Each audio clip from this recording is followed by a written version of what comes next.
911, what is the address of your emergency? It's my son. He's crashed. He was on an ATV and he hit something. He's on the ground. I can't get him to wake up. Okay, I'm here with you. Tell me the address. We're just outside of town, County Road 12, by the Miller's place. County Road 12, near the Miller place? Yes, I need help. Okay, law enforcement is already on their way, and I'm working to locate an EMS responder. Tell me what happened. He was riding his ATV. I saw him in the distance, and then he hit something. He flew off the handlebars. I don't know. He's waking up. I got to him as fast as I could. Okay, how old is your son? He's 9. Ethan, baby, can you hear me? Your son is 9. Is he awake? No, he's not. Is he breathing? I think so. It's really slow and shallow, like he's barely breathing. Okay. Do you feel a pulse anywhere? His neck or his wrist? A pulse? I don't.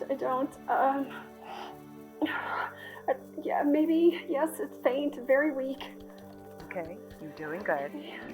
Stay with him. I'm notifying EMS right now. Ethan, stay with me, baby, okay? Oh, God, why weren't you wearing your helmet? Come on, breathe. Ethan, I need you to breathe. Your local EMS is not available right now. What? What do you mean? I'm checking for any available units in the surrounding areas. Stay calm. Stay with him. Come on, baby. You keep watching his breathing. Oh, please. Stay with me. I'm not showing any available units able to respond right now. No. I'm so sorry. What am I supposed to do?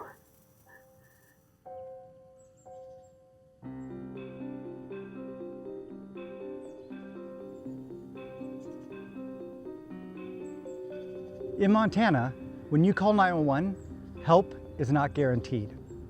Not because people don't care, the system is simply not built to guarantee it. When I received a phone call at 2 a.m. that one of our neighbor boys and family friend had been shot, his uncle called me very frantic. He pulled into my driveway. I prepared for the worst. We knew that, living in Wise River, that there's no ambulance service, so that's why everyone took the option to race to the hospital. Somewhere in that 2 a.m. hour, we arrived, and obviously the ER doctor said we need to get him to a trauma unit ASAP, seconds count, and we listened to phone calls for 4.5 hours where we were denied transport for this 18-year-old boy that was dying in front of his mother and his family. But I'd assume, being at an ER of a decent-sized town in Montana, not far from Interstate 90, that an ambulance could get there and transport between, hospitals. I was wrong. 4.5 hours had passed. Finally, a fixed-wing aircraft agreed to come from Helena, Montana, that was able to land at the Anaconda runway.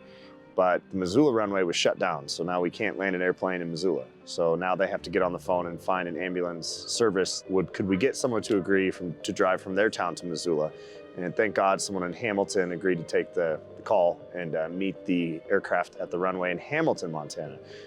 And the fact that it took 4.5 hours of him laying in that hospital, and all that Anaconda could do was treat the wound as best they could. I'll never forget the sound of them sucking fluid out of a gunshot wound in the head. That'll be with me for the rest of my life. The mother's face, the family's face, and even the ER doctor watching him break down. And he said he'd just moved here from the Mayo Clinic, and he was not accustomed to a state where they can't transfer patients that are life and death, especially a young boy like that that's 18 years old and has the rest of his life in front of him. And fortunately, he's alive right now. He's in Salt Lake City. They're still having issues. This is a long road ahead, but we'll never know what that 4.5 hours did to his brain. But we knew that no one was coming, so that hope went away really fast. And it's like, at times of critical emergencies and trauma, we should depend on the right caregivers and miracles, and we had to depend on miracles alone.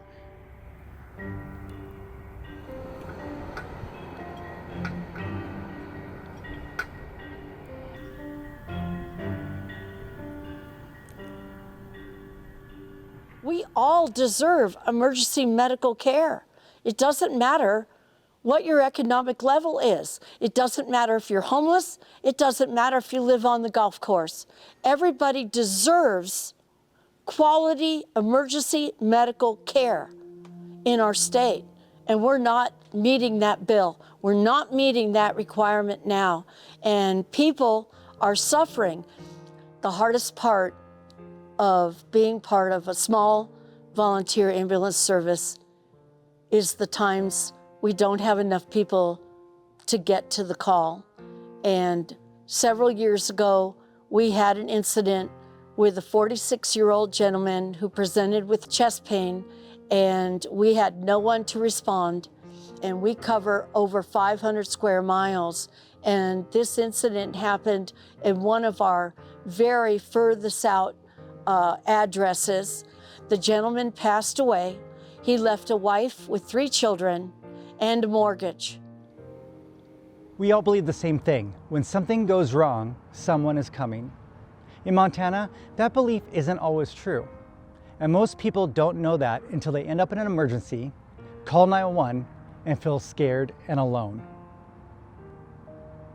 It being your family member that is somewhere that needs an ambulance in a crisis moment, that is something that pulls at heartstrings for sure, and is terrifying. It gives me nightmares to think of my family member sitting out there in a car accident in the middle of Montana and nobody's coming to help. I don't think very many people know that EMS is not an essential service. They expect when you dial 911, an ambulance is going to come. I thought that for a long time, and that's not the case in Montana and a lot of places in the United States.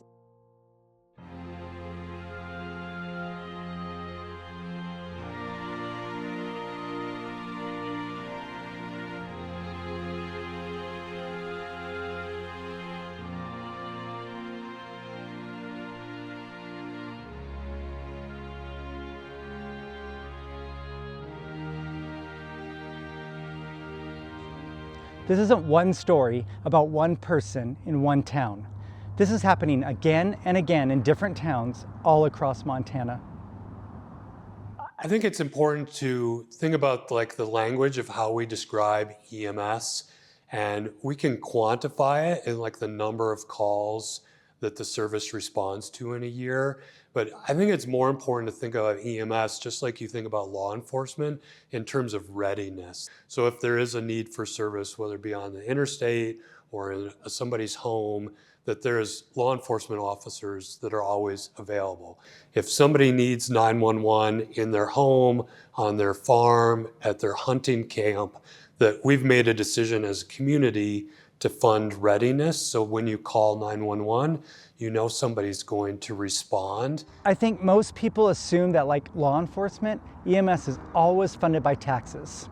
And communities have EMTs and paramedics ready to respond at a moment's notice. But that's not always the case with EMS. And in a rural state like Montana, readiness is the difference for patient outcomes.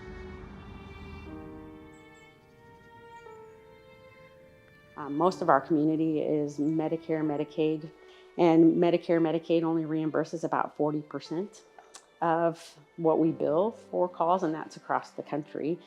That's not sustainable by any means, so we're not able to bill that Medicaid patient past what they pay. We can't bill for calls that we don't transport, and that's a high volume of calls for us too. It's probably 40%.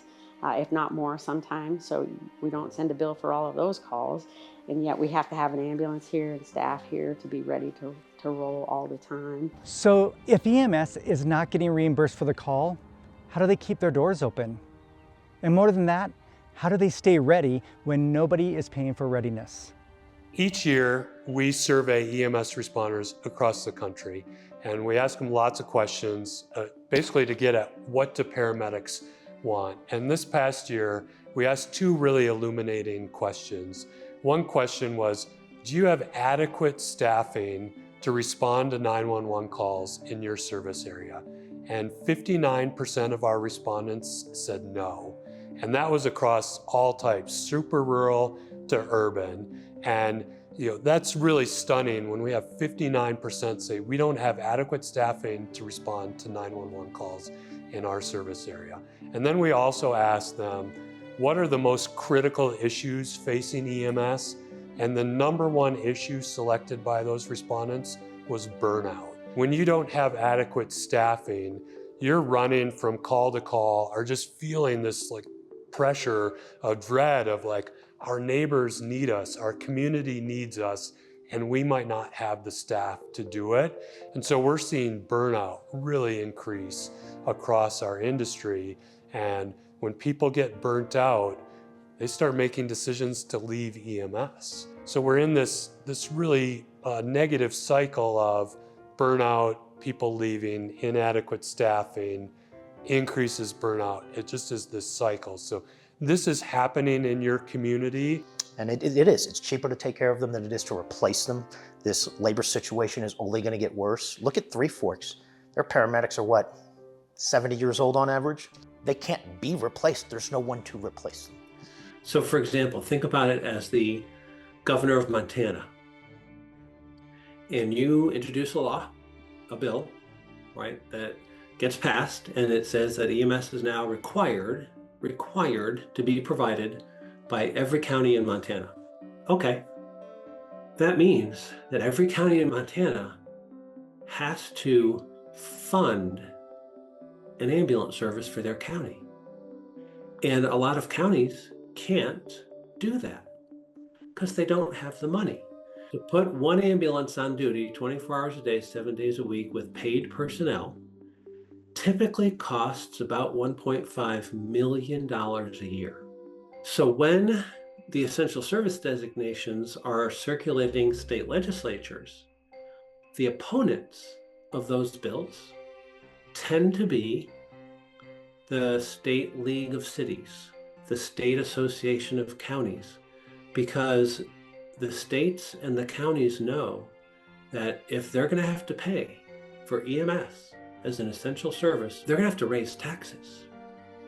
And raising taxes gets you unelected. So we know the problem, we know what it costs, and unfortunately, we know exactly what happens when it fails. But in a lot of these communities, a tough decision has to be made to prioritize limited funds. And often that means not guaranteeing an EMS response. Well, then the question becomes, okay, when Bo's 2-year-old son stops breathing, and because the county did not designate EMS as an essential service in that county, the neighboring county had to send their ambulance because there was no ambulance available in Bo's home county, and it took the ambulance 45 minutes to get there. Because of that, his son died. What's the price then? It's worth it? You decide. This isn't just about distance. It's about ensuring EMS professionals are available when you need them. The longer it takes to treat and care for a loved one, the more the situation can worsen. So the question is, who decides help is always close by and ready to support you?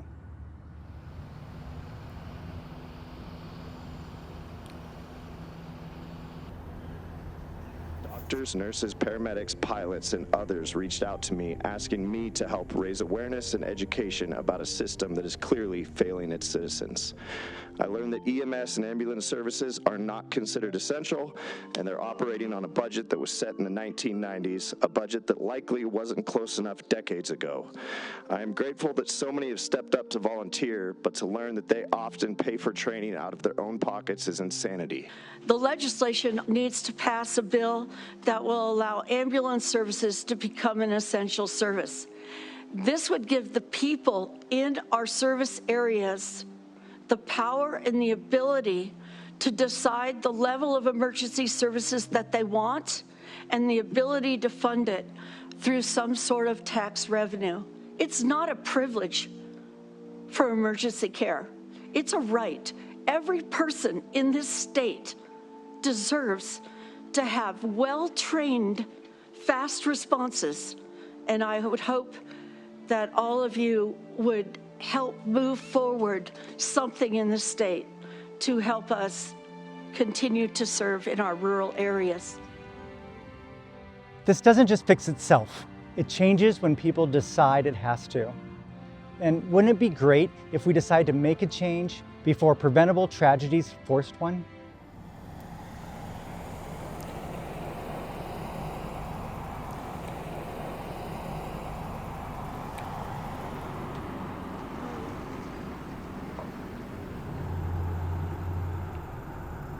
So I'm running for Montana House District 69, which is the state house rather than a senator for House of Representatives. It covers Madison County, a little bit of Gallatin County, a little bit of Jefferson County. So it's a pretty big district, but it's a rural district, so everybody's pretty spread out. There are some things that the government does need to help fund. There does need to be a central organized system for it. I think it needs to be an essential service. I think it should be a state-funded, organized program. I would get your community involved. Go to your town councils, ask your town councils to start writing letters of support for this kind of stuff. Go to your churches, ask them to start writing letters of support for this. Anybody, any organization that has any kind of influence that would be willing to write a letter, have them do that. Send it to the legislators for that. Send it to the governor. The governor himself, I mean, that's what he's there for. He works for us. They listen when you write letters. Go home and write your representative. Before you ever say thank you for your service, before you put a sticker or a flag somewhere, write at least one letter to whoever you elected and say, look, this is important to me and I expect that you're gonna do something about it because I'm one of your voters. They listen. Tell them you care. Tell them EMS needs to be brought into the fold. EMS needs to be funded. Who are we choosing? Who are we choosing to let go because we can't make the call? Is that going to be your father? Your son? The only thing you have is your family and your friends. It's the human factor. We're in the business of humanity. EMS, that's the human factor. That's your family member that needs help. If this matters to you, do more than just say, thank you for your service. Take tangible action that'll help the EMS community. They've helped us for years, often as volunteers with little or no compensation at all. And maybe it's time for us to return the favor.